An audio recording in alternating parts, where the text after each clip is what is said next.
Story के starting में हम हमारी फीमेल लीड लुओ को देखते हैं जो प्रेग्नेंट होती है। उसे हॉस्पिटल लाया जाता है। नर्सेस पूछते हैं तुम्हारी फैमिली वाले कहाँ हैं? तो कहती है मेरी कोई फैमिली नहीं है, मेरे आई कार्ड और बैंक कार्ड बैग में रखे हैं, प्लीज मेरी सर्जरी कर देना। और बेहोश। फिर जब सर्जरी के बाद उसकी आईज खुलती हैं तो वो अपने बेबी के बारे में पूछने लगी थी, बट नर्स बताती है कि सॉरी, हॉस्पिटल में आने से पहले ही तुम्हारा बेबी इस दुनिया से चला गया था। 2 दिन हॉस्पिटल में रुक के रेस्ट करना। क्या तुम्हारी फैमिली या फ्रेंड को बुलाऊं? बट वो मना कर देती है कि फ्यूचर में तुम्हें और बच्चे मिल जाएंगे, ज्यादा सैड मत हो। जियांगशी को उसके बॉस मिस्टर वैन का कॉल आता है। सेक्रेटरी लो, मैं तुम्हें आधे घंटे का टाइम देता हूँ, जल्दी बार में पहुंचो। वो कहती मिस्टर वैन मैं आज आ नहीं पाऊंगी, बट वो उसकी पूरी बात सुने बिना ही फोन कट कर देता है। इधर यहाँ सब लोग ड्रिंक कर रहे थे। मिस्टर वैन बैठे लाइटर चला रहा होता है। तभी वहाँ पर सेक्रेटरी लुओ आती है तो कहता है तुम 3 मिनट लेट हो, अब जल्दी से अपनी सेक्रेटरी की ड्यूटीज कंप्लीट करो। फ्रेंड्स कहते हैं मिस्टर वैन यूजू को ड्रिंक करते बर्दाश्त नहीं कर सकता, इसलिए हमने तुम्हें बुलाया है। यूजू कहती है सॉरी मैं ड्रिंक नहीं कर सकती। मिस्टर वैन कहता है तुम्हें सॉरी बोलने की जरूरत नहीं है, ये आज पार्टी में लेट आई है तो इसे ड्रिंक करना चाहिए। लुओ सोचती मैं पिछले 3 सालों से तुम्हारे साथ हूँ, तुमने मेरे साथ तो कभी जेंटल बिहेव नहीं किया। यूजू कहती है मेरी वजह से लुओ को ड्रिंक करना पड़ रहा है, सॉरी। मिस्टर वैन कहता कोई बात नहीं, गुड गर्ल्स को जूस पीना चाहिए, ड्रिंक करना तो सेक्रेटरी लुओ का काम है। फ्रेंड्स कहते हैं तुम यूजू के साथ उतने काइंड हो, पर सेक्रेटरी लुओ को फिर भी ड्रिंक करने को बोल रहे हो। मिस्टर वैन कहता है क्योंकि सेक्रेटरी लुओ की ड्रिंकिंग कैपेसिटी बहुत अच्छी है, ड्रिंक करना बहुत पसंद है ना सेक्रेटरी? वो सोचती है मुझे तो बिजनेस के लिए ड्रिंक करना पड़ता था, इतना ज्यादा टल्ली हो जाती थी कि बाद में पेट दर्द और वॉमिटिंग होती है, बट इसको लगता है कि मुझे ड्रिंक करना बहुत पसंद है। और कहती है और नहीं तो क्या, जिस दिन मैं ड्रिंक नहीं करती उस दिन मुझे अच्छा कहाँ लगता है। जानबूझ के ड्रिंक उठा के उसके फ्रेंड्स के साथ चीयर्स करके पीने लगती है। यूजू बासी ले रही थी तो कहता है मैं तुम्हें छोड़ आता हूँ। लुओ सोचती है लगता है मेरे साथ वाले 3 साल इस लड़की के 3 दिन के भी बराबर नहीं है। फिर मिस्टर चैन उसे छोड़ने आता है तो यूजू कहती है लगता है सेक्रेटरी लुओ बहुत ज्यादा टल्ली हो गई है, इसे भी छोड़ आना, और बाय करके चली जाती है। मिस्टर वैन जैसे सेक्रेटरी लुओ को घर लेके आता है उसे कमर से पकड़ के किस करने लगा था। वो उसे रोक रही होती है बट वो तो किसिंग करता और रुक ही नहीं रहा था और उसे ग्लास पे चिपका देता है। देन उसका एक हाथ पकड़ के ऊपर करके उसे किसिंग करने लगा था।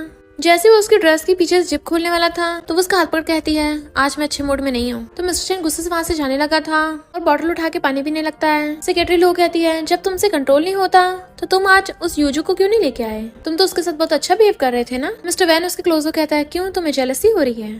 तो कहती है मजाक मत करो, मुझे अपनी आइडेंटिटी पता है। पर वो गुस्से से कहता है अच्छा है चलो मुझे नहलाने में मेरी हेल्प करो। फिर मिस्टर वैन बाथटब में बैठा था और लुओ उसे नहला रही होती है बट उसकी कमर पे एक चोट का निशान था। वो कुछ सोचने लगी थी और हम पास्ट में देखते हैं लुओ को कुछ गुंडे परेशान कर रहे थे तो मिस्टर वैन ने आकर अकेले उन सारे गुंडों की धुलाई की थी, बट एक गुंडा उसके पीछे से अटैक कर देता है तो वो उसे भी लात मार के बुड़का देता है। सारे गुंडे डर के मारे भाग गए थे तो वो उससे पूछता है तुम ठीक तो हो ना? लुओ कहती है जेंटलमैन थैंक यू मुझे बचाने के लिए, पर तुम्हारी चोट लग गई। वो कहता कोई बात नहीं, थोड़ी सी खरोच है, क्या मैं तुम्हारे लिए पुलिस को बुलाऊं? और सोचती है कभी कभी मैं विश करती हूँ कि काश तुमने मुझे कभी बचाया ही ना होता, वरना मैं उस हेल में से निकल के तुम्हारे गेम का हिस्सा नहीं बन पाती। नेक्स्ट डे वो ऑफिस आती है। मैनेजर कहती है तुमने कॉन्ट्रैक्ट में गड़बड़ कर दी, डेसिमल यहाँ लगाना था वहाँ लगा दिया और 50 मिलियन का बजट 5 मिलियन का रह गया सिर्फ। लुओ कहती है पर मैंने ये नहीं किया। मैनेजर कहती है ये न्यू असिस्टेंट का काम है। वो कहती है मैं ठीक कर दूंगी। मैनेजर कहती है तुम स्टूपिड हो क्या, किसी और की गलती अपने सर ले रही हो? तो कहती है गलती करने वाले को सजा तो मिलेगी, कंपनी के रेगुलेशंस के अकॉर्डिंग उसे डायरेक्ट फायर किया जाएगा। बट तभी मिस्टर वैन उसे अपने ऑफिस में कॉल करके बुलाता है और कहता है तुम इसे फायर क्यों कर रही हो? लुओ कहती है इसने कॉन्ट्रैक्ट में डेसिमल की गलती की है, वो तो अच्छा हमारे क्लाइंट के साथ अच्छे रिलेशनशिप है, वरना हमें बहुत बड़ा लॉस हो जाता। यूजू माफी मांगने लगती है। मिस्टर वैन कॉन्ट्रैक्ट देखकर कहता है इसमें उस दिन गलती हुई थी जिस दिन तुम बिना वजह काम से एब्सेंट थी, बट अगर तुम आई होती तो ये काम न्यू असिस्टेंट को नहीं करना पड़ता। वो कहते तुम्हारा मतलब ये मेरी गलती है। मिस्टर वैन कहता तुम ही चीफ सेक्रेटरी हो, तो अगर सेक्रेटरी स्टाफ में कोई भी गलती करता है तो गलती तुम्हारी नहीं तो किसकी मानी जाएगी? लुओ कहती है उस दिन जब मैं एब्सेंट थी, जब इसे काम दिया जा रहा था, ये मना भी तो कर सकती थी या फिर काम को छोड़ देती, मैं वापस आके कर लेती, बट इसने खुद ही काम करने के लिए हाँ किया और अपनी मर्जी चलाई, तो अब गलती हुई है तो उसकी रिस्पॉन्सिबिलिटी भी लेनी चाहिए। पर सेक्रेटरियल डिपार्टमेंट में कॉलेजेस या यूनिवर्सिटीज के प्रोफेशनल स्पाइस भी तो हो सकते हैं। मिस्टर वैन कहता है बट अगर मैं इसे जॉब से ना निकालूं तो? लुओ कहती है सेक्रेटरी डिपार्टमेंट सिक्योरिटी वाला होता है, तो तुम इसे कोई और पोजीशन दे दो। मिस्टर वैन उसे कॉन्ट्रैक्ट पकड़ा के कहता है अब से तुम फैंग प्रोजेक्ट को हैंडल करोगी, जब तक तुम्हारा काम कंप्लीट नहीं होगा तुम कंपनी में वापस नहीं आ सकती। तो कहती है चिंता मत करो। कहती है तुम्हें मुझे भगाने की जरूरत नहीं है, तुम्हारी कंपनी के साथ मेरे कॉन्ट्रैक्ट में सिर्फ 1 महीना बचा है, तो 1 महीने बाद मैं खुद ही चली जाऊंगी। मिस्टर वैन कहता है ये तुम्हारा क्या एटीट्यूड है? तो कहती है यही मेरा एटीट्यूड है, मैं अब तुम्हें कोई सर्व वर्व नहीं करने वाली, और कॉन्ट्रैक्ट फेंक के जाने लगती है। तो मिस्टर वैन बहुत गुस्से में था। लुओ की फ्रेंड कहती है आज क्या ऐसा हो गया कि तुम अपने काम के टाइम पर मेरे पास आई हो, वरना तुम तो कभी भी छुट्टी नहीं मारती। लू कहती है मैं रिजाइन करने वाली हूँ, मेरा एम्प्लॉयमेंट कॉन्ट्रैक्ट तो वैसे भी खत्म होने वाला है, तो मैं रिन्यू नहीं करवाने वाली। फ्रेंड पूछती है तुम्हारा मिस्टर वैन से झगड़ा हुआ है? लू कहती है मैं अपनी जॉब चेंज करना चाहती हूँ। फ्रेंड कहती है सही है, वैसे भी तुम्हारी उसके साथ रिलेशनशिप कितनी कॉम्प्लिकेटेड थी, ना तो तुम दोनों कपल थे पूरी तरह से और ना तुम में सिर्फ बॉस एम्प्लॉय का रिलेशनशिप था। पर कुछ दिन पहले गू फैमिली से कोई मुझसे तुम्हारे बारे में पूछने आया था, तो क्या तुम? लू कहती थैंक यू, पर प्लीज कुछ मत बोलना, मैं वापस घर नहीं जाने वाली। फ्रेंड पूछती है क्यों नहीं जा रही हो? तुम आखिर गू फैमिली की बायोलॉजिकल बेटी हो और गू फैमिली शहर की रिचेस्ट फैमिली में से एक है। अगर तुम वापस जाओगी तो तुम्हें इतनी मेहनत करने की जरूरत नहीं पड़ेगी। लोग कहते हैं कि गू फैमिली की वेल्थ को एंजॉय करना है तो उसका प्राइस भी पे करना पड़ेगा। मुझे मेरे अडॉप्टेड पेरेंट्स ने एक बार बेचने की कोशिश की, अब मैं दोबारा अपने बायोलॉजिकल पेरेंट्स से नहीं बिकना चाहती। फ्रेंड कहती है अगर दोबारा गू फैमिली वाले मुझसे पूछने आएंगे ना, मैं डायरेक्ट मना कर दूंगी। तो वो कहती थैंक यू मुझे समझने के लिए। फ्रेंड कहती है इसमें थैंक यू की बात है, हम दोनों बेस्टीज हैं। बट तभी लुओ को मिस्टर वैन का मैसेज आता है, मुझे फोर्स मत करो कि मैं तुम्हें ढूंढता हूँ वहाँ पे आऊँ, मुझे डर है कि तुम अपनी बेस्टी के सामने एम्बैरस नहीं होना चाहती। तो लुओ कहती है मुझे जरूरी काम है और उठ के चली जाती है। बट उसकी फ्रेंड उसका पेपर गिरा देख लेती है तो हैरान थी, बेबी सर्जरी यानी लुओ का मिसकैरेज हुआ है। मिस्टर वैन बाहर कार के पास खड़ा उसका वेट कर रहा था। जैसे वो नीचे आती है तो कहता है लगता तुम्हारे पंख बहुत ज्यादा फड़फड़ा रहे हैं, है ना सेक्रेटरी लुओ? वो पूछती क्या हुआ तो कहता मेरी कार में बैठो। तो कहती है लगता मैंने तुम्हें पिछली बार बता दिया था, मैं तुम्हारी कंपनी के साथ दोबारा से एम्प्लॉयमेंट कॉन्ट्रैक्ट रिन्यू नहीं करने वाली, तुम मुझ पे कुछ भी करने के लिए ऑर्डर नहीं चला सकते। मिस्टर वैन कहता है पहली बात तो अभी तक कॉन्ट्रैक्ट खत्म नहीं हुआ है और रिजाइनेशन में कम से कम आधा साल का टाइम लगेगा, तो तुम अभी भी मेरी सेक्रेटरी हो। वो कहते अब जब तुम्हारे पास इतने सारे लोग हैं तो क्यों मेरे पीछे पड़े हो, मेरे पीछे क्यों नहीं छोड़ देते? वो कहता अब क्या तुम मुझे बताओगी क्या करना है क्या नहीं, और उसका हाथ पकड़कर जबरदस्ती कार में बैठा देता है। देन वो खुद कार में बैठकर उसे पकड़ के किस करने लगा था। लुओ उसे दूर करती है, आगे से ऐसे काम के लिए मेरे पास मत आना, तुम्हें तो अब उस यूजू में इंटरेस्ट है ना, तो फिर उसी के पास क्यों नहीं जाते? मिस्टर वैन कहता है वो तुमसे डिफरेंट है, उसकी अच्छी फैमिली एजुकेशन है और उसे अपने बॉस के साथ नाइट स्पेंड करना पसंद नहीं है। तो लुओ उसको थपड़ा मार देती है। वो कहता है इतनी हिम्मत मुझे मारोगी? तो सोचती है तुम मुझे ऐसे समझते हो कि मेरा फैमिली बैकग्राउंड और मेरा स्टेटस अच्छा नहीं है, और कहती है मुझे कैसे पता नहीं चला कि तुम एक नंबर के स्कमबैग हो, मेरा तुम्हारी कंपनी के साथ सिर्फ 1 महीने का कॉन्ट्रैक्ट बचा है, तुमने बोला है ना, तो ठीक है मैं फैंग प्रोजेक्ट के लिए बिजनेस ट्रिप पे जा रही हूँ, और गुस्से से वहां से चली जाती है। तो कहता है इस लड़की में तो बहुत ज्यादा हिम्मत आ गई है। बट तभी उसे कॉल आता है कि गू फैमिली वालों का चैरिटी डिनर है और उन लोगों ने आपको भी इन्वाइट किया है, तो वो हाँ कर देता है। इधर कंपनी में एम्प्लॉयज बातें कर रहे थे कि शायद मिस्टर वैन और सेक्रेटरी लू में इम्प्रॉपर रिलेशनशिप है।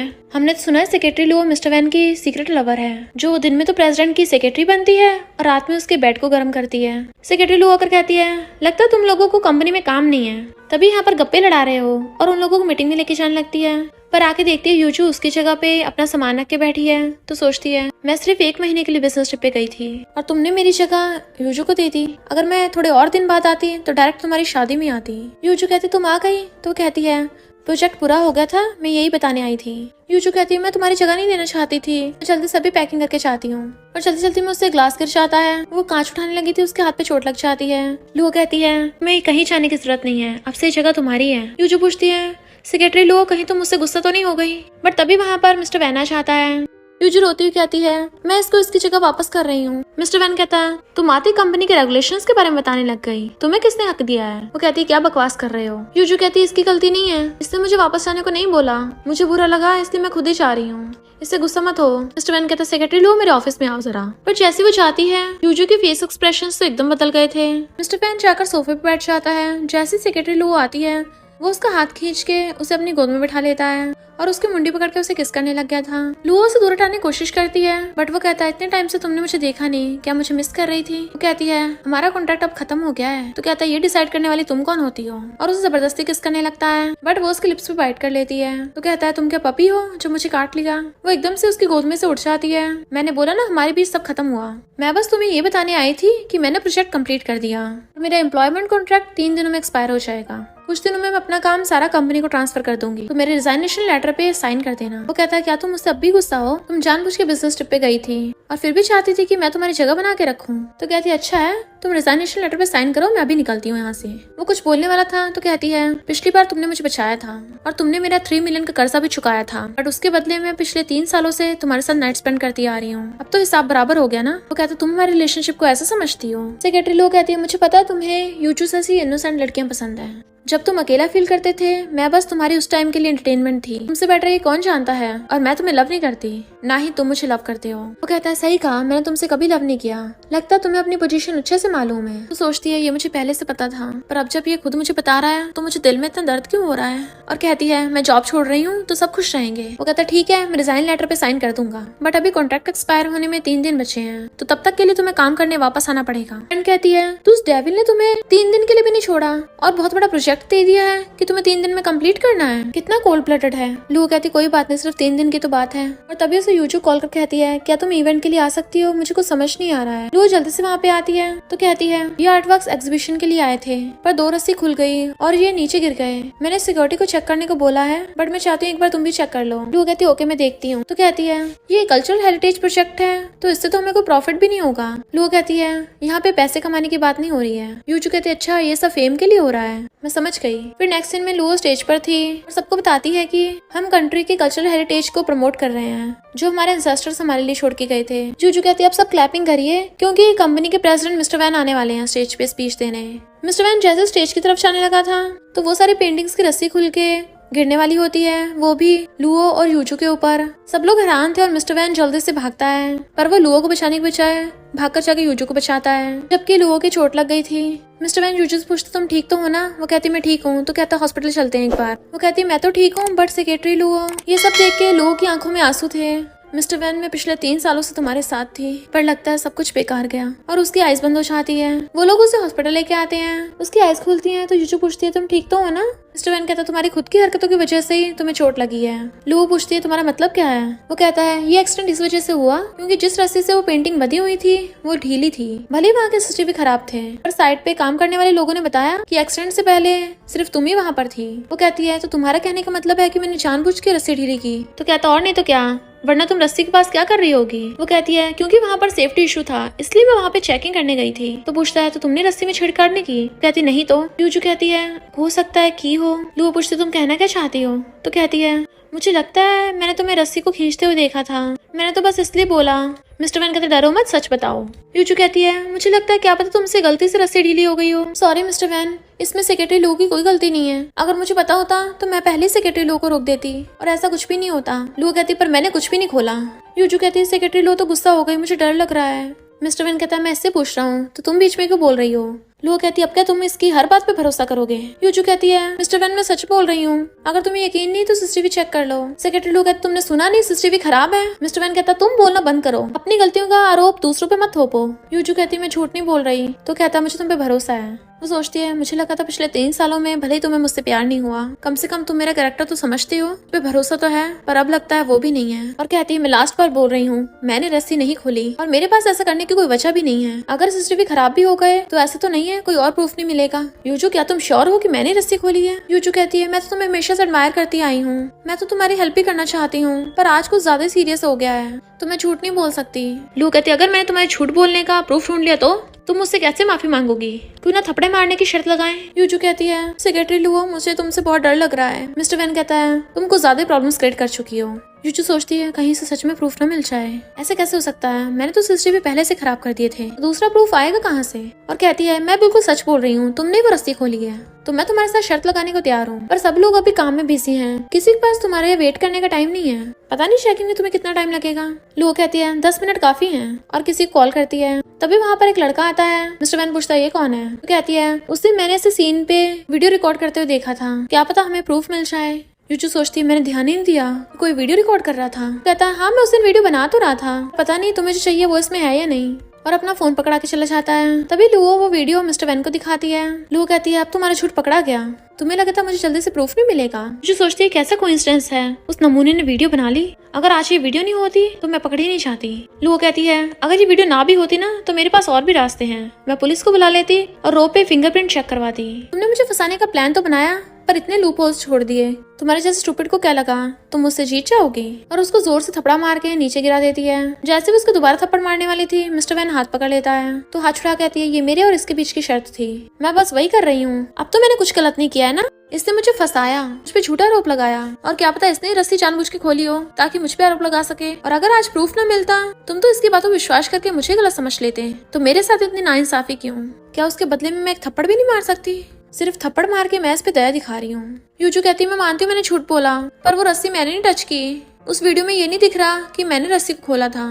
तुम तो बहाना मार के मुझे फंसा रही हो। तुम कौन सा मुझसे ज्यादा नोबल हो, और मैंने सिर्फ जेलसी की वजह से ऐसा बोला था क्योंकि तुम हमेशा मिस्टर वैन के पास रहती हो। ये मेरी गलती है। मैं बस ये जानना चाहती थी कि अगर मिस्टर वैन को पता चलेगा सेक्रेटरी लुओ इतनी भी परफेक्ट नहीं है तो शायद वो इसे इतना भी ज्यादा लाइक ना करे और ये मुझे भाव देगा। सेक्रेटरी लुओ तुम्हें इतना ज्यादा लाइक करती है, मैं तुम दोनों के बीच की थर्ड पार्टी हूँ। मिस्टर वैन कहता तुम थर्ड पार्टी नहीं हो।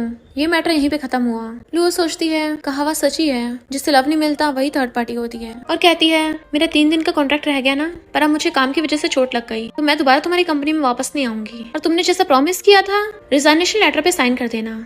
वो कहता तुम फिर से मुझसे पंगा लेना चाहती हो। तो कहती है ज्यादा मत सोचो, मेरे चोट लगी है, मुझे रेस्ट करना है तो जाओ यहाँ से, और उसे वहाँ से भगा देती है। फिर वो बहुत ज्यादा रो रही थी। शाह उसके लिए फ्लावर बुके लेके आता है। मैंने सुना तुम्हारी चोट लगी है, तुमसे मिलने आया। वो कहती है मुझसे मिलने की कोई जरूरत नहीं है, जाओ यहाँ से। शाह कहता तुम्हें मुझसे तो डिफेंसिव होने की जरूरत नहीं है, मुझे तुम्हारी चिंता हो रही थी। मॉम डैड ने सुना तुम जख्मी हो तो कहती है मुझे परेशान मत करो, मैं घर वापस नहीं जाने वाली। वो कहता तुम गू फैमिली की बायोलॉजिकल बेटी हो, तुम एक्सटेंडली गू फैमिली से अलग हो गई थी। इतने सालों से मॉम डैड ने तुम्हें बहुत मिस किया। मैं तो अपने सपनों में भी तुम्हें ढूंढना चाहता था। हम सब तुमसे बहुत प्यार करते हैं। वो कहती है तुम्हें क्या लगता मुझे पता नहीं है, वो लोग मुझे इसलिए वापस बुला रहे थे ताकि मैं तुमसे शादी कर सकूं। आखिर तुम गू फैमिली के अडॉप्टेड बेटे हो जिसे उन लोगों ने बहुत प्यार से पाला है, और मैं बीच में अचानक से बायोलॉजिकल बेटी टपक पड़ी तो उनकी नजरों में तो मैं इन्फीरियर हूँ ना। सारी फैमिली बिजनेस प्रॉपर्टी तुम्हें मिल जाए इसलिए मेरी शादी तुमसे करा देना चाहते थे। वो कहते तुम गलत समझ रही हो। तो कहती भूलो मत उन लोगों ने मेरे साथ कैसे बिहेव किया। फिर हम पास्ट में देखते हैं मॉम आकर लुओ के थप्पड़ मार देती है। तुम्हारे जैसे लो स्टेटस लड़की हिम्मत कैसे मेरे बेटे को पटाने की। लुओ रोते कहती है सच में मैंने कुछ भी नहीं किया। मॉम कहती है बकवास बंद कर, तुम्हें क्या लगता मुझे पता नहीं तुम्हारे दिमाग में क्या चल रहा था। लगता तुम्हारे पेरेंट्स ने तुम्हें अच्छे से मैनर्स नहीं सिखाए तो मैं सिखाती हूँ। और स्कूल वालों से कहती है प्रिंसिपल इसे फायर कर दो वरना हमारी गू फैमिली स्कूल में से इन्वेस्टमेंट वापस ले लेगी। और मॉम शाओ को वहाँ से ले गई थी और कहती है पहले जिस इंसान ने मुझे लो स्टेटस बोल के मारा कि मैंने उनके बेटे को पटाया और मुझे फायर करवाया, वही इंसान बाद में मुझे अपने बेटे से शादी करवाना चाहता है। तुम्हें नहीं लगता ये बहुत घटिया है। शाओ कहता है गू फैमिली में रहना कम से कम मिस्टर वैन के साथ रहने से तो बेटर ही है। मैंने सुना उसे कोई न्यू मिल गई है, उसने तुम्हें बार बार नीचे दिखाया। क्या तुम अब भी उसे सहने वाली हो? और गू फैमिली हमेशा तुम्हारे सपोर्ट में है। ध्यान से सोचो, तुम कभी भी वापस आ सकती हो। और उसे रेस्ट करने को बोल के चला जाता है। फिर नेक्स्ट टाइम मिस्टर वैन से कहती है पेपर्स पे साइन कर दो जल्दी से। वो कहता है इतने सालों से तुम मेरी कंपनी में सेक्रेटरी थी तो तुम्हें क्या लगता तुम बहुत अमेजिंग हो? वो तो हमेशा से मैंने तुम्हें सपोर्ट किया है, वरना मेरे बिना तुम कुछ भी नहीं हो। तो कहती है अच्छा तुम्हें इस बात की चिंता करने की जरूरत नहीं है, अगर तुम बिजी हो तो मेरा टाइम भी कीमती है, तो जल्दी रिजाइनेशन लेटर पे साइन करो। वो कहता तुम सच में चाह रही हो तो बाद में पछताना मत, और गुस्से से साइन करके दे देता है कि तुम खुद ही वापस आओगी।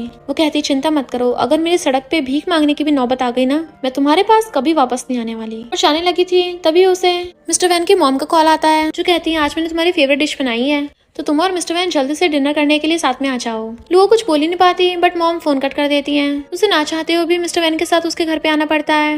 मॉम उसे डिश सर्व करती हैं। तुम्हें मैंने कितने टाइम से देखा ही नहीं था, देखो कितनी पतली हो गई हो, क्या तुम्हारी तबीयत खराब है? वो कहती नहीं नहीं ऐसा नहीं है, मैं ठीक हूँ। तो मॉम मिस्टर वैन को डांटने लगती है क्या तुम उसको पील करके भी नहीं दे सकते? तुम अपने डैड की तरह बिल्कुल भी समझदार नहीं हो। डैड मॉम को पील करके दे रहे थे तो वो उनको देख सोचती है दो लोगों में प्यार ऐसा होता है जो ओल्ड होने पे भी खत्म नहीं होता। ये कितने खुश हैं पर मेरे नसीब में ये खुशी है ही नहीं। मॉम कहती मैंने सुना है तुम दोनों 3 साल से डेटिंग कर रहे हो तो अब तुम दोनों को शादी के बारे में सोचना चाहिए। मिस्टर वैन कहता है किसने कहा कि हम दोनों रिलेशनशिप में हैं और आप लोगों को मेरे बारे में सोचने की जरूरत नहीं है। उठ के चला जाता है। जबकि मॉम चिल्ला रही थी ये नालायक पता नहीं क्या करता रहता है। डैड कहते हैं हमने इसको ज्यादा लाड प्यार में बचपन से बिगाड़ दिया है।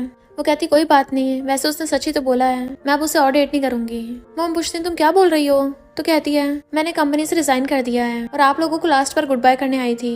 थैंक यू इतने सालों से मेरा ध्यान रखने के लिए। और चली जाती है जबकि मॉम डैड सैड होते हैं। फिर जब वो जा रही थी मिस्टर वैन उसे रोकता है। वो नहीं सुनती तो उसका हाथ पकड़ लेता है कि वापस कंपनी में जाओ, मैं ऐसे प्रिटेंड करूंगा जैसे कुछ हुआ ही ना हो। तो कहती है लगता तुम्हें खुद पे कुछ ज्यादा कॉन्फिडेंस है, इतना सब कुछ हो गया फिर भी ऐसे बिहेव कर रहे हो। कहता है मैं तुम्हें चांस दे रहा हूँ। तो कहती है जरूरत नहीं है, उस यूजू को जाकर चांस दो। बट वो उसे पकड़ के किस करने लग जाता है तो उसे दूर कर कहती है क्यों तुम्हारा उस यूजू के साथ ऐसा वाला रिलेशनशिप नहीं है क्या? तुम्हारा मुझे ऐसे टच करना वफादारी के खिलाफ है। वो उसे पकड़ के कहता है एक टूल होकर तुम मुझे वफादारी के बारे में बताओगी। बट वो गुस्से से धक्का मार के चली जाती है। बेस्टी हैरान थी तुमने सच में रिजाइन कर दिया? वो कहती तुम तो हमेशा चाहती थी ना मैं जॉब छोड़ दूं, फिर अब इतना सरप्राइज क्यों? बेस्टी कहती हाँ मैं हमेशा चाहती थी बट मिस्टर वैन ने तुम्हें रोकने का कोई डिसेंट तरीका नहीं ढूंढा और पूछती है फिर तुम नई जॉब ढूंढोगी। लुओ कहती है जब मैं मिस्टर वैन की कंपनी में काम करती थी तब बहुत सारी कंपनी ने मुझे ऑफर दिए थे, तो मैं उनसे पहले मिलने चाहूंगी। और दोनों शेयर्स करके ड्रिंक करती हैं। मिस्टर वैन के फ्रेंड्स तो एकदम हैरान थे, क्या कहा सेक्रेटरी लुओ ने रिजाइन कर दिया, क्या तुम सच में उसे ऐसे ही जाने दोगे। जिन कहता है मैंने अपने एचआर डिपार्टमेंट को बोला है कि वो सेक्रेटरी लुओ से कांटेक्ट करें। दूसरा फ्रेंड कहता है तुम तो बड़े चालाक निकले। हाँ वैसे सेक्रेटरी लुओ काफी ज्यादा इंटेलिजेंट और ब्यूटीफुल है, कौन उसे अपने पास नहीं रखना चाहेगा। बट मिस्टर वैन उनकी बातों से चिढ़ रहा था। जिन कहता है 3 सालों से सेक्रेटरी लुओ तुम्हारे साथ थी, अब जब तुमने उसे जाने दिया तो कितने लोग उस पर ट्राई मारेंगे, तुम्हें डर नहीं उसे कोई और ले जाएगा। बट मिस्टर वैन गुस्से से वहां से चला जाता है। इधर जब शाओ को पता चलता है कि लुओ ने मिस्टर वैन की कंपनी से रिजाइन कर दिया तो वो कहता है सारी कंपनीज वालों को बोल दो कि कोई भी लुओ को जॉब के लिए हायर ना करे, और कहता है मैं चाहता हूँ लुओ सिर्फ मेरे पास आए। इधर मिस्टर वैन ग्रैंडपा की ग्रेव पे आता है और कहता है क्या सच में मैंने कोई गलती की है, मैं उसे बहुत लव करता हूँ पर बता भी नहीं सकता क्योंकि वो गू फैमिली की बेटी है, आपके दुश्मन की बेटी जिसने आपको मारा। और ड्रिंक करने लगता है। ग्रैंडपा मैं बहुत थक गया हूँ। लुओ जॉब के लिए चाहती है बट वो बताते हैं कि सॉरी हम तुम्हें एक्सेप्ट नहीं कर सकते। वो कहती है पर मैंने इंटरव्यू तो पास कर लिया था। वो कहता पता नहीं सब कंपनीज को कॉल आया है कि तुम्हें जॉब पे न रखे, क्या तुमने किसी बिग शॉट से पंगा लिया है। लुओ बहुत जगह ट्राई करती है पर कोई भी कंपनी जॉब पे नहीं रख रही थी, तो कहती है डेविल मिस्टर वैन मुझे पता है ये सब तुम ही कर रहे हो। मिस्टर वैन बैठा बार में अपने फ्रेंड्स के साथ ड्रिंक कर रहा था। अभी लोग गुस्से से वहाँ पे आती है और कहती है मिस्टर वैन जरा बाहर आना, मुझे तुमसे बात करनी है। वो कहता है ऐसा कुछ भी नहीं है जो तुम यहाँ नहीं बोल सकती। तो कहती है अच्छा होगा हम प्राइवेट में बात करें। तो यूजू जानबूझ के उसके सामने मिस्टर वैन का हाथ पकड़ती है और कहती है तुमने जॉब छोड़ तो दी है तो क्यों मिस्टर वैन के पीछे पड़ी हो। लू कहती है तुम मधुमक्खी तो चुप बैठी रहो, मिस्टर वैन मुझे बस 5 मिनट बात करनी है। यूजू कहती है मेरे अचानक से पेट में दर्द हो रहा है, प्लीज मुझे रेस्ट कराने ले चलो। तो वो यूजू के साथ चलने लगा था। लुओ कहती रुको। तो यूजू कहती है मुझे पता है तुम्हें मैं पसंद नहीं हूँ पर इस वक्त सच में मैं कंफर्टेबल फील नहीं कर रही हूँ, तो प्लीज क्या मैं पहले जाके रेस्ट कर लूँ, मैं भीख मांग रही हूँ। मिस्टर वैन कहता है इसकी जरूरत नहीं है, और तुम पहले कंपनी छोड़ के गई थी तो वापस क्यों आ रही हो। और जाने लगा था। वो कहती है किसने कहा मैं वापस आ रही हूँ, इतना ज्यादा ओवर कॉन्फिडेंस भी अच्छा नहीं होता। अब जब तुम प्राइवेट में बात करने से मना कर रहे हो तो ठीक है सबके सामने बोलती हूँ। फिर मैंने तुम्हारी कंपनी में हमेशा से अच्छे से काम किया है पर तुम मेरे पीछे कांड कर रहे हो ताकि मुझे न्यू जॉब ना मिल पाए, क्या तुम इतने डिस्गस्टिंग हो। पूछता है क्या मतलब। तो कहती है डम बनने का नाटक मत करो, तुम्हारे अलावा किसके पास इतनी पावर है कि मुझे जॉब दिलवाने से रोक सके। वो कहता तुम्हें जॉब नहीं मिली तो तुम्हें लगता है मैंने गड़बड़ की है। तो कहती और नहीं तो क्या। वो कहता ऐसा कुछ भी नहीं और वहाँ चला जाता है। लोगों को फिर से कंपनी में जॉब नहीं मिली होती, वो जा रही थी तभी शाओ कार लेके आता है कि कहाँ जा रही हूँ, मैं लिफ्ट दे दूंगा। वो कहती जरूरत नहीं, मैं टैक्सी से जा सकती हूँ। वो कहते थे मुश्किल टाइम में तुम्हें टैक्सी नहीं मिलेगी। वो कहती है तुम मुझे घर तो नहीं लेके जाओगे। तो कहता है चिंता मत करो, तुम्हारी इजाजत बिना कुछ नहीं करूंगा। वो कार में बैठती है तो कहता है रेज्यूमे, क्या तुम जॉब ढूंढ रही हो, क्यों ना तुम गू कंपनी में काम करने आ जाओ, गारंटी देता हूँ तुम्हारे साथ वहाँ पे बिल्कुल गलत नहीं होगा। वो मना कर रही थी तो कहता है तुमने मिस्टर वैन के लिए इतने टाइम से काम किया, तुम्हें पता है लास्ट में ब्रेकअप क्यों हुआ, क्योंकि तुम्हारा फैमिली बैकग्राउंड अच्छा नहीं था इसलिए उसने तुम्हें ह्यूमिलेट किया। पर डेटिंग और शादी में डिफरेंस होता है, उसने तुम्हारे साथ तो बुरा बिहेव किया, क्या तुम उससे पछतावा फील नहीं करवाना चाहती। फिर वो बार में पीपी का टल्ली हो जाती है और फिर वो शॉ को कॉल करके कहती है ठीक है। असिस्टेंट टल्ली मिस्टर वैन को टांग के घर पे लेके आता है बट वो नशे में बड़बड़ा रहा था। लुओ जल्दी से आओ, मुझे बुरा फील हो रहा है, तो मेरे लिए वाइन करो। उसे वास मारता है पर तब उसे एहसास होता है कि वो तो यहाँ पे है ही नहीं। तो कहता है मेरी हालत इतनी खराब क्यों हो रही है। नेक्स्ट सीन में बहुत सारी कार्स की एंट्री होती है। शाओ कार से निकल के हाथ आगे करता है तो लुओ उसका हाथ पकड़ के कार से बाहर निकलती है। वो कहता है गू ग्रुप में तुम्हारा स्वागत है, क्या तुम रेडी हो, और उसे ले जाकर कंपनी का वाइस प्रेसिडेंट बना देता है। और बताने लगा था ये सिर्फ वाइस प्रेसिडेंट ही नहीं बल्कि चेयरमैन। बट तभी बीच में से लुओ बोल पड़ती है कि मैं अभी कंपनी में न्यू हूँ तो मुझे आप लोगों की एडवाइस की जरूरत पड़ेगी। इधर मिस्टर वैन कहता है कंपनी में अचानक से इतना कम प्रॉफिट कैसे हो गया। तो एक एम्प्लॉय बताता है कि सुना है न्यू ग्रुप में कोई न्यू वाइस प्रेसिडेंट आया है, उसने हाफ मंथ में हमसे सारे बड़े बड़े प्रोजेक्ट ले लिए। मिस्टर वैन पूछता है कौन है गू ग्रुप का वाइस प्रेसिडेंट। तो बताता है आपकी चीफ सेक्रेटरी लुओ। तो मिस्टर वैन तो एकदम हैरान था। लुओ काम कर रही होती है, शाओ से बात करने आता है तो कहती है हम यहाँ सिर्फ बिजनेस की बात कर सकते हैं, फालतू नहीं। वो कहता है आज रात एक चैरिटी ऑक्शन होने वाला है, सारे सक्सेसफुल लोगों को वहाँ पे इनवाइट किया गया है। जब से तुम गू ग्रुप में वापस आई हो हमेशा काम में लगी रहती हो, तुम्हें थोड़ा रिलैक्स भी करना चाहिए, इसलिए मेरे साथ इस पार्टी में चलो। तो वो ओके बोल देती है और सोचती है मुझे सच में ब्रेक की जरूरत है। नेक्स्ट दिन में यूजू कहती है मिस्टर वैन मैं पहली बार ऐसे फॉर्मल ऑक्शन में आई हूँ, थोड़ा नर्वस हो रही हूँ, कहीं मुझसे कोई गलती ना हो जाए। वो कहता है फिर कुछ मत करना। यूजू कहती है वाह यहाँ तो लुओ भी है। उससे पूछती है क्या तुम भी ऑक्शन अटेंड करने आई हो, मुझे तो लगा था यहाँ पे सब लोग अनजान होंगे, चलो कोई तो जान पहचान वाला मिला, पर यहाँ पर तो सिर्फ हाई पोस्ट वालों को बुलाया गया है, जबकि तुम तो सिर्फ पहले सेक्रेटरी थी, तुम्हें इनविटेशन कहाँ से मिल गया। तुम्हें किसने इनवाइट किया? फ्रेंड्स आकर कहते हैं कहीं ये फायदा उठाकर घुसने के तो ना सोच रही थी। दूसरी गर्ल कहती है पर इसने इतने डिसेंट कपड़े पहने हैं, हमें नहीं लगता, क्या पता इसने कुछ गोलमाल किया हो। लू कहती है मधुमक्खी तुम्हें क्या लगता है इनोसेंट बनने का नाटक करके तुम सबका दिल जीत लोगी? यूजू कहती है तुम क्या बोल रही हो? तो लू कहती है तुम्हें क्या लगता है हर कोई मिस्टर वैन की तरह अंधा है जो तुम्हारी मीठी मीठी बातों में आ जाएगा? यूजू कहती है तुम मुझे गलत समझ रही हो, मेरा वो मतलब नहीं था, मैंने तो बस काइंडनेस की वजह से तुम्हें हेलो बोला था, पर तुम तो उल्टा मुझे गलत ठहरा रही हो। मिस्टर वैन प्लीज तुम इसे एक्सप्लेन करो ना, तुम्हें पता मैं बोलने में थोड़ी अच्छी नहीं हूँ, मेरा कोई बुरा इरादा नहीं था। मिस्टर वैन कुछ बोलने वाला था तो लुओ कहती है तुम अपनी सेक्रेटरी का ध्यान रखो क्योंकि मैं यहाँ पर इनविटेशन लेटर के साथ आई हूँ, और अंदर चली जाती है। मिस्टर वैन सोचता है ये कितनी ज्यादा पतली हो गई है, जबकि यूजू चिढ़ रही थी कि कंपनी को छोड़ने के बाद भी ये इतनी हाई क्लास पार्टी में कैसे आ गई। जरूर ये अभी भी मिस्टर शेन और कंपनी का नाम यूज कर रही होगी, लगता है मुझे कोई और तरीका सोचना होगा। तभी वो कुछ लड़कियों को बात करते सुनती है जो बोल रही थी कि ऑक्शन के सामान पे नजर रखना क्योंकि ये काफी ज्यादा एक्सपेंसिव है, अगर चोरी हो गया तो हम इनको खरीदना अफोर्ड नहीं कर पाएंगे। और एक लुओ नाम की लड़की ने व्हाइट जेड का वाइन जार डोनेट किया है, सुना है ये हाई प्राइस पे बिकेगा। फिर ऑक्शन स्टार्ट होता है, वहाँ पर एक एक करके एक्सपेंसिव आइटम्स की बोली लग रही थी। जब एक नेकलेस की बोली लगती है तो वो सोचती है फ्रेंड का बर्थडे आने वाला है, उसे गिफ्ट में दे दूंगी, तो कहती है 4 लाख। यूजू कहती है मिस्टर वैन मुझे भी वो नेकलेस पसंद है, तो वो कहता है 1 मिलियन। लुओ उसे देख रही थी और कहती है 1.1 मिलियन, तो मिस्टर वैन जानबूझ के 2 मिलियन बोल देता है, इसलिए लुओ फिर कुछ नहीं बोलती और वो नेकलेस मिस्टर वैन जीत जाता है। यूजू कहती है थैंक यू मिस्टर वैन मुझे देने के लिए, पर लगता है लुओ इससे खुश नहीं है। फिर वहाँ पे बताया जाता है कि नेक्स्ट व्हाइट जेड स्टैचू है जो मिस लुओ ने डोनेट किया है, तो सब लोग बातें करने लग जाते हैं कि ये तो काफी एक्सपेंसिव लग रहा है, आखिर मिस लुओ है कौन? सोचती है शाओ ने ये नहीं बताया था कि काफी एक्सपेंसिव है। यूजू सोचती है तुझे बहुत प्राउड फील हो रहा है ना, बट अब नहीं होगा। जैसे उस पे से कपड़ा हटाते हैं तो सब लोग हैरान थे, ये तो एक मामूली सा मग है, कौन है ये मिस लुओ जिसने ऑक्शन में मजाक बना के रखा है? लुओ कुछ बोलने वाली थी तो यूजू कहती है मुझे पता तुम मिस्टर वैन के सामने अपनी इमेज बनाना चाहती हो, पर तुम ऐसी हरकतें नहीं कर सकती, इसलिए सबसे माफी मांगो।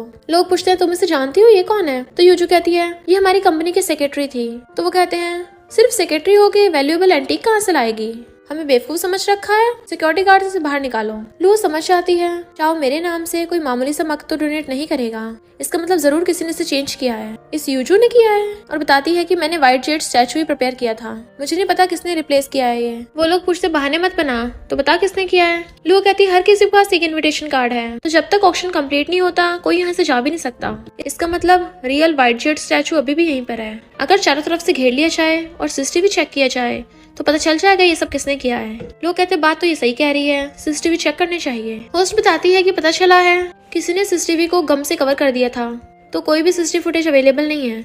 लोग कहते हैं ये कैसा कोइंसिडेंस है। यूजू कहती है प्लीज तुम जिद करना बंद करो, तुम मान क्यों नहीं लेती हो, यहाँ पर कोई भी जेड स्टैचू नहीं है, सबको धोखा मत दो। लुओ कहती तुम्हें कैसे पता कोई जेड स्टैचू नहीं है? तो कहती है क्योंकि तुम सिर्फ मामूली से सेक्रेटरी हो, तुम्हारी सैलरी ऑर्डिनरी एम्प्लॉय से थोड़ी बहुत ही ज्यादा होगी, तो तुम इतना वैल्यूएबल एंटीक कैसे डोनेट कर सकती हो? लुओ पूछती है मिस्टर वैन क्या तुम भी यही सोचते हो? वो कहता है फैक्ट्स तो यही बता रहे हैं। लुओ कहते मुझे पता है किसके पास व्हाइट जेड स्टैचू है, तो मैं उस इंसान को मौका दे रही हूँ अपने आप सबके सामने आकर अपनी गलती मान ले, तो मैं पुलिस को नहीं बुलाऊंगी क्योंकि अगर मैंने उसे एक्सपोज किया तो उसके बचने के कोई चांस नहीं बचेगा। यूजू सोचती है ये मुझे फंसा रही है, अगर इसे शक हो भी गया कि मैंने रिप्लेस किया है तब भी इसके पास कोई प्रूफ नहीं है, और कहती है मुझे नहीं लगता किसी ने छुड़ाया है ये, तुम बस अपनी तरफ से झूठ बना रही हो। लुओ कहते ठीक है फिर मैं प्रूफ कर देती हूँ, और फिर जाकर उस कप को देखने लगती है और होस्ट से पूछती है ये नॉर्मल टी कप से अलग क्यों है। होस्ट बताती है कि ये वीआईपी का स्पेशल ऑफर है, इसके बॉटम पे तो लोगो भी होना चाहिए था। लोगो को देख लुओ कहती इसका मतलब ये किसी वीआईपी का कप है, और पूछती है क्या मैं वीआईपी लॉन्च में जा सकती हूँ। होस्ट कहते नहीं, वहाँ पे सिर्फ गोल्डन इनविटेशन के साथ जा सकते हैं जो सिर्फ 5 लोगों के पास है। लुओ कहती है अब तो चोर को ढूंढना और भी आसान हो गया। यूजू सोचती है अरे नहीं, मैंने कप को उठाते टाइम इस बात के बारे में तो सोचा ही नहीं। लुओ कहती चोर क्या तुम अब भी सच मानने के लिए तैयार हो? एंटीक पीस काफी एक्सपेंसिव होते हैं, देख लो तुम्हें बदले में जेल में कई साल बिताने पड़ेंगे। एक लड़का कहता मैं वीआईपी लॉन्च नंबर 1 में था, पर मैंने कप को टच भी नहीं किया, यकीन नहीं तो जाके चेक कर लो। दूसरी लड़की कहती है मैं लॉन्च नंबर 3 में थी, मैंने भी टच नहीं किया।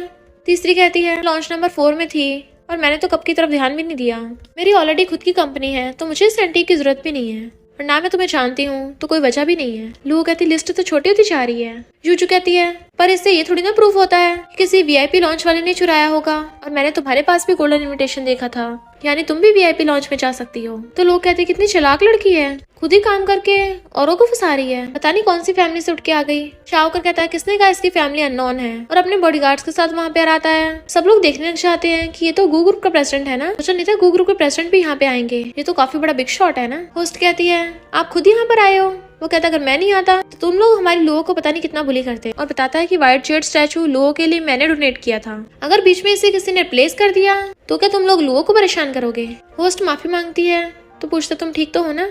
यूजू जानबूझ के मिस्टर वैन को छुड़ाने के लिए कहती है अच्छा ये तभी जॉब छोड़ने के लिए उतावली थी क्योंकि इसने गो ग्रुप के बॉस को फंसा लिया है। मुझे तो चिंता हो रही थी रिजाइन करने के बाद उसे जॉब नहीं मिलेगी, पर यहाँ तो मिस्टर शाह इसे इतना ज्यादा प्रोटेक्ट कर रहा है। इन दोनों में कोई मामूली रिश्ता तो नहीं लगता। मिस्टर वैन को गुस्सा आ रहा था। शाह कहता है इस बारे में इन्वेस्टिगेट होगा वरना यहाँ से कोई नहीं छा पाएगा, और उसके बॉडीगार्ड्स सबकी चेकिंग करने लग जाते हैं। तो लोग बातें करने लग गए थे कौन गू फैमिली से पंगा लेने की हिम्मत कर सकता है, अच्छा होगा जिसने चुराया है खुद ही एक्सेप्ट कर ले। वैसे गू फैमिली को फेंड करने की हिम्मत सिर्फ एक ही जना कर सकता है और वो है मिस्टर वैन। बॉडीगार्ड्स चेकिंग कर रहे थे इसलिए यूजू की फट रही होती है और अपना पर्स उठा लेती है कि अब वो पकड़ी जाएगी। मिस्टर वैन पूछता है क्या हुआ, तो कहती है मुझे अनकंफर्टेबल फील हो रहा है, यहाँ पे बहुत सफोकेशन हो रहा है ना, तो मैं बाहर थोड़ा हवा लेके आती हूँ। मिस्टर वैन कहता है तुम्हें लगता है यहाँ पर हवा कम है। कहती है हाँ तुम्हें पता तो है मेरी तबीयत कुछ ठीक नहीं रहती।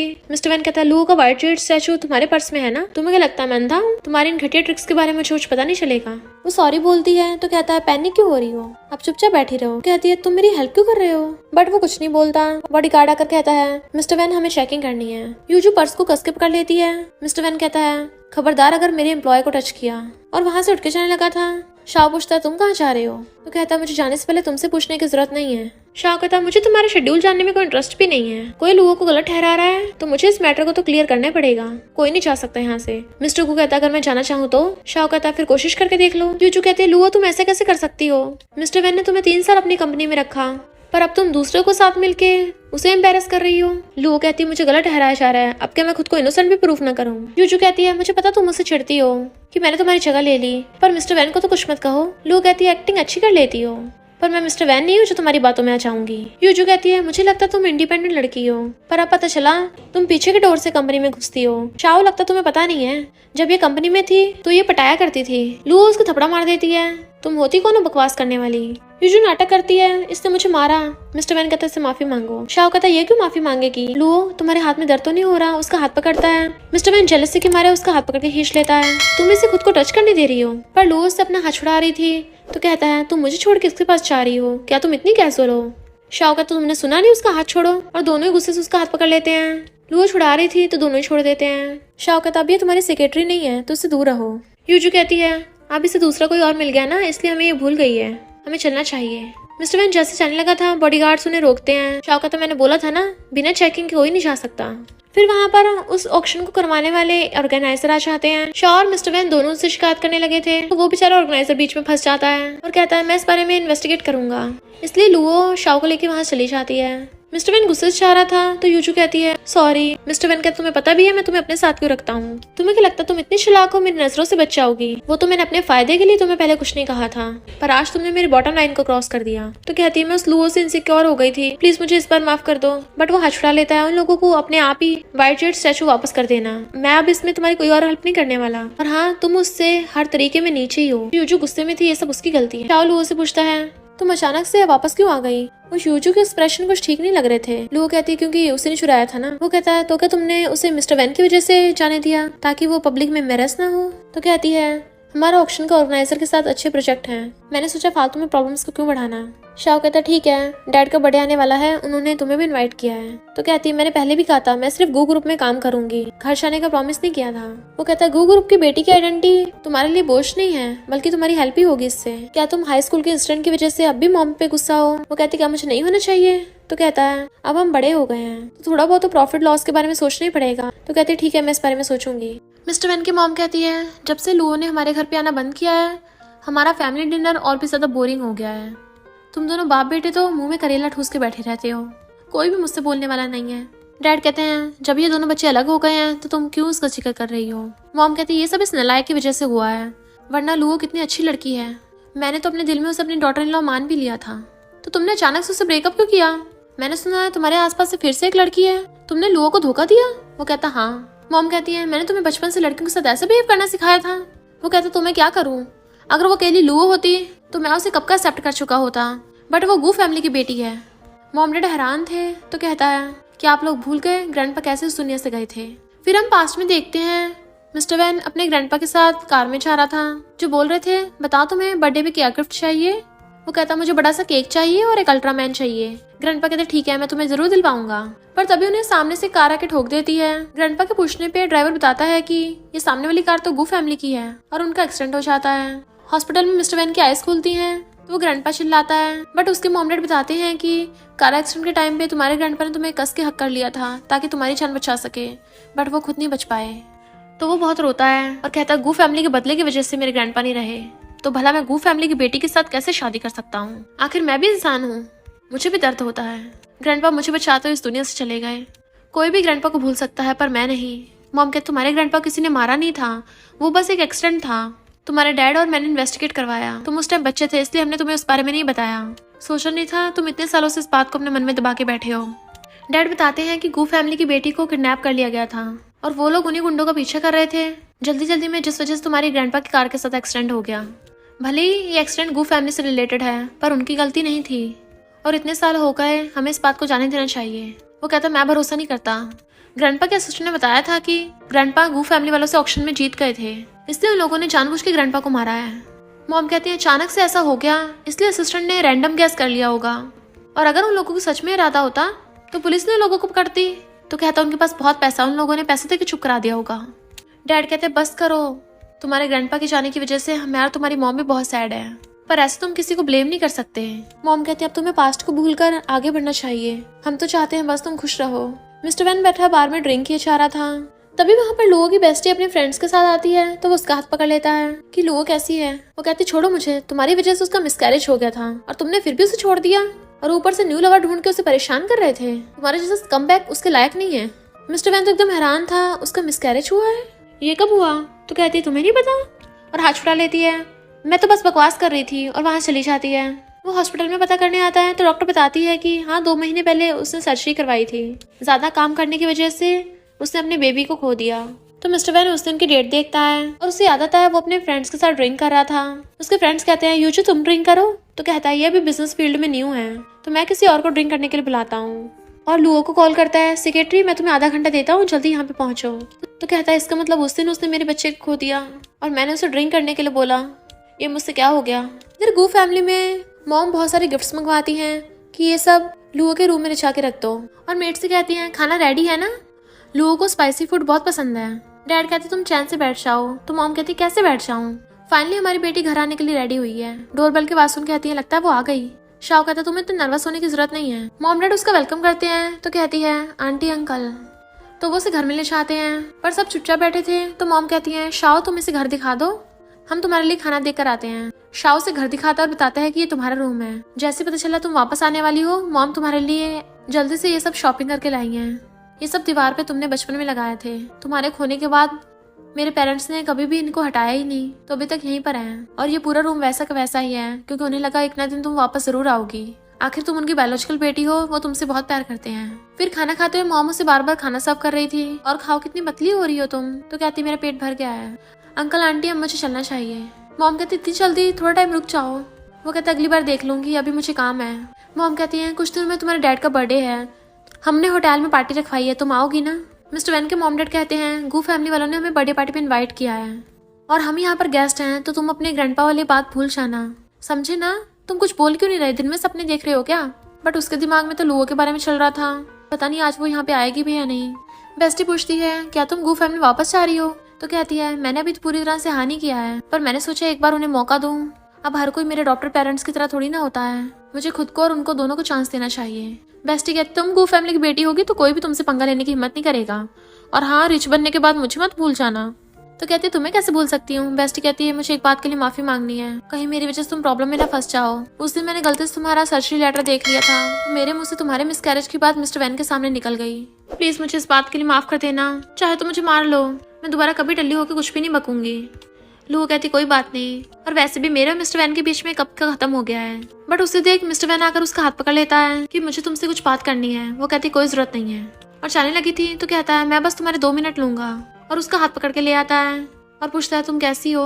तो कहती है मुझे नहीं लगता हमारे बीच में ऐसी बातें हो सकती हैं। तो कहता है मुझे तुम्हारी बेस्टी से तुम्हारे मिसकैरेज का पता चला, मुझे सच में नहीं पता था। तो कहती है अब इससे क्या फर्क पड़ता है, मुझे तुम्हारे पछतावे की जरूरत नहीं है, उल्टा मैं तो अब खुश हूँ, कोई एम्बेरसिंग आइडेंटिटी वाला इस दुनिया में नहीं आया। वो कहती तुम सच में ऐसा सोचती हो? तो कहती है और नहीं तो क्या। वो कुछ बोलने वाला था तो कहती है 2 मिनट पूरे हुए और अंदर चली जाती है। शाओ कहता अब पछताने का कोई फायदा नहीं है, पर मुझे तुम्हारा थैंक यू करना चाहिए, अगर तुम नहीं होते तो लुओ कभी भी मेरे पास वापस नहीं आती। मिस्टर वैन कहता वो मेरी है, पहले मैं उसके साथ था। शाओ कहता है मैं और लुओ तो बचपन के फ्रेंड्स हैं। मिस्टर वैन कहता तो क्या हो गया, अगर वो गू फैमिली वापस चली गई तो तुम दोनों तो सिबलिंग रह जाओगे ना, इससे ज्यादा तुम्हें कुछ नहीं हो सकता। शाओ कहता क्या तुम इतने श्योर हो? मिस्टर वैन कहता है मैं उसे अच्छे से जानता हूँ। तो शाओ कहता ठीक है देख लेंगे। यूए आकर डैड को गिफ्ट देती है। एक आदमी पूछता है ये कौन है? मॉम डैड कुछ बोलने वाले थे बट वो पहले कहती है मैं इनकी बेटी हूँ। तो मॉम डैड तो बड़ा खुश होते हैं। वो आदमी कहता है अच्छा तो ये आपकी बचपन में खोई हुई वाली बेटी है? वो कहते हैं हाँ हमने इसे बहुत मुश्किल से ढूंढा है। वो कंग्रेचुलेशन करता है तो वो लोग चीयर्स करके ड्रिंक करते हैं। लू सोचती है मुझे धीरे धीरे इन चीजों को एक्सेप्ट करना होगा। डैड अपनी बर्थडे पार्टी में सबको गुड न्यूज देते हैं कि हमारी गो ग्रुप की बेटी वापस आ गई है। सब लोग कंग्रेचुलेशन करके क्लैपिंग करते हैं। यूजू कंपनी जाने लगी थी, सिक्योरिटी गार्ड उसे रोकते हैं तो कहती है मैं यहाँ की एम्प्लॉय हूँ तो मैं अंदर क्यों नहीं जा सकती। सिक्योरिटी गार्ड कहते हैं तुम्हें तो कब का फायर कर दिया गया है, जाओ वरना पुलिस को बुला लेंगे। वो गुस्से से मिस्टर गू को कॉल करने लगती है बट नहीं लगता। फिर वो ऑनलाइन फोटो देखती है तब उसे पता चलता है कि लुओ गू फैमिली की खोई हुई बेटी है। तो कहती है अच्छा सब कुछ ये लुओ की वजह से हो रहा है। लुओ वापस जाने लगी थी तो मॉम डैड कहते हैं तुम अब घर पे रहने आ जाओ। तो कहती है मुझे धीरे धीरे टाइम लगेगा अडेप्ट करने में। तो कहते कोई बात नहीं हम वेट करने के लिए तैयार हैं। डैड कहता है ठीक है अब ड्राइवर तुम्हें छोड़ आएगा। तो लुओ कार में बैठ के चली जाती है पर यूजू कार लेके उसके पीछे थी। ड्राइवर बताता है कि कोई हमारा पीछे कर रहा है और कार की स्पीड बढ़ा लेता है। यूजू उनकी कार को ठोकने वाली होती है तभी एक बीच में कार आकर उनको बचा लेती है जिसकी वजह से यूजू कार ठुक गई थी। लुओ जल्दी से कार में से निकल के देखती है तब उसे पता चलता है कि जिस कार वाले ने उसे बचाया है वो कोई और नहीं मिस्टर वैन है जो वहीं बेहोश पड़ा था। तो वो उसे हॉस्पिटल लेके आती है। डॉक्टर कहता है अच्छा उसकी कार में हाई सेफ्टी फैक्टर थे इसलिए उसकी जान बच गई पर उसके लेफ्ट आर्म में फ्रैक्चर हुआ है। तो वो चैन की सांस लेती है। मिस्टर वैन की आइज खुलती हैं तो वो लुओ का नाम बड़बड़ा रहा था और पूछता है मैं कहाँ हूँ और पूछता है लुओ कैसी है। नर्स बताती है वो तो ठीक है, वही तुम्हें हॉस्पिटल लेके आई थी और जाने से पहले उन्होंने तुम्हारे बिल्स भी पे कर दिए। इतने में उसके मॉम डैड भाग कर आते हैं कि लुओ ने हमें कॉल कर बताया तुम्हारा एक्सीडेंट हो गया, ये सब हुआ कैसे? तो कहता है यूजू लुओ को ठोक रही थी, मैं बस बीच में रोक रहा था। मॉम कहती है अगर तुम्हें किसी को बचाना भी है पर इसके लिए तुम खुद की लाइफ खतरे में नहीं डाल सकते। तो बताता है कि लुओ मेरे बच्चे से प्रेग्नेंट हो गई थी तो मैं उसके साथ इतना गलत होते कैसे देख सकता, मैं उसका बहुत ज्यादा एहसानमंद हूँ, इसलिए मैं बस अपने पापों का पश्चाताप कर रहा हूँ। जब वो हॉस्पिटल से जाने लगा था तभी लुओ फ्लावर बुके लेके आती है तो कहता तुम मुझसे मिलने आई हो? तो कहती मेरी जान बचाते तुम्हें चोट लगी थी तो मैं बस तुम्हें गिफ्ट देने आई हूँ और वहां से जाने लगी थी। वो उसका हाथ पकड़ के रोकता है तो कहती है मैं तुम्हारी एम्प्लॉय नहीं हूँ और ना ही हमें कोई रिलेशनशिप है, भले ही मुझे बचाते हुए तुम्हारी चोट लग गई तो ये मत सोचना मैं तुम्हारी एहसानमंद होंगी क्योंकि मैं पिछली बातों को नहीं भुला सकती। वो कहता ठीक है पर लास्ट बार क्या तुम मेरे साथ एक जगह चल सकती हो, उसके बाद मैं तुम्हें कभी परेशान नहीं करूंगा। और उसे अपने साथ अपने ग्रैंडपा की ग्रेव पे लेके आता है और बताता है कि 20 साल पहले मेरे ग्रैंडपा का एक्सीडेंट हुआ था, वो भी गू फैमिली वालों की वजह से। मेरे बर्थडे वाले दिन ग्रैंडपा मुझे स्कूल से पिकअप करने आए थे और उसी दिन गू फैमिली की बेटी का किडनैप हुआ। गू फैमिली वाले गुंडों को पकड़ने के लिए पीछे गए थे तो एक्सीडेंट हो गया। मुझे पहले पूरा सच नहीं पता था और मुझे लगा गू फैमिली वालों ने बदला लेने के लिए मेरे ग्रैंडपा को मारा। फिर जब मुझे तुम्हारी ट्रू आइडेंटिटी पता चली कि तुम गू फैमिली की बेटी हो तो मैं दर्द में था, मुझे लगा मैं ग्रैंडपा को धोखा दे रहा हूँ, भला मैं एक दुश्मन की बेटी से प्यार कैसे कर सकता हूँ। पहले मैं तुम्हें प्रपोज करने वाला था पर बाद में मुझे तुम्हारी आइडेंटिटी पता चल गई, इसलिए मैंने खुद को रोक लिया और जानबूझ के तुम्हारे साथ रूड बिहेव किया। वो कहती है अच्छा तो इसलिए तुमने यूजू को मुझे बुली करने से रोका नहीं और जानबूझ के मेरे सामने उसे डिफेंड करते थे। तो कहता है मैं तुमसे बदला लेने के लिए ऐसा कर रहा था पर मुझसे हो नहीं पा रहा था, सोचा तुम्हें जाने दूंगा पर तुम्हें नहीं भूल पाया और मैं कोई झूठ नहीं बोल रहा, मैंने तुम्हें सब सच बता दिया, आखिर तुम्हें भी सच जानने का हक है। मॉम कहती है फाइनली तुम घर वापस आई थी, अब तुमने फॉरेन जाने का डिसाइड क्यों किया है? वो कहती है मेरा ग्रेजुएशन कंप्लीट नहीं हुआ था तो अब मैं अपनी आगे की पढ़ाई फॉरेन में जाके करना चाहती हूँ, चिंता मत करिए मैं हॉलीडेज में वापस आ जाया करूंगी। शाओ कहता है अगर तुम मिस्टर वैन की वजह से चाह रही हो तो ऐसा करने की जरूरत नहीं है, इनफैक्ट मैं तो हाई स्कूल से ही। तो कहती है भले ही हम दोनों में ब्लड रिलेशनशिप नहीं है पर लीगली तौर पे तुम मेरे ब्रदर हो, तो जब मैं यहाँ पर नहीं होंगी तुम्हें मॉम डैड का ध्यान रखना है। और मॉम डैड को बाय करके चली जाती है तो पेरेंट्स तो बड़ा खुश होते हैं कि उसने हमें मॉम डैड बोला, भले हमारी बेटी ने इतना कुछ सहा है पर वो फिर भी कितनी ज्यादा काइंड है। डैड कहते हैं हम फ्यूचर में उसे डबल कम्पनसेट करेंगे। मिस्टर वैन बस दूर से जाता हुआ देख रहा था। मॉम कहती है जब तुम इतनी दूर आ ही गए हो तो एक बार उसे मिल भी आओ। तो कहता है बिल्कुल भी नहीं, मेरे होने से उसका मूड ही खराब होगा। तो मॉम कहती है क्या तुमने हार मान ली। बट हम नेक्स्ट सीन में देखते हैं लुओ फॉरेन में स्टडी कर रही थी, तभी उनके कॉलेज में एक न्यू प्रोफेसर आता है और वो कोई और नहीं मिस्टर वैन होता है। वो उसे देखती रह जाती है तो सोचता है मैं अपनी न्यू आइडेंटिटी के साथ तुमसे मिलना चाहता हूँ, और इसी के साथ इस ड्रामा की ओपन एंडिंग हो जाती है। फ्रेंड्स, आपको क्या लगता है इतना सब कुछ होने के बाद क्या लुओ को मिस्टर वैन को चांस देना चाहिए या फिर नहीं? कमेंट में लिखकर जरूर बताना। और इसी के साथ इस स्टोरी का एंड हो जाता है। अगर आपको ये स्टोरी पसंद आई हो तो लाइक शेयर और कमेंट करते जाना। तो बस थोड़ा सा इंतजार करना, फिर मिलेंगे न्यू स्टोरी में।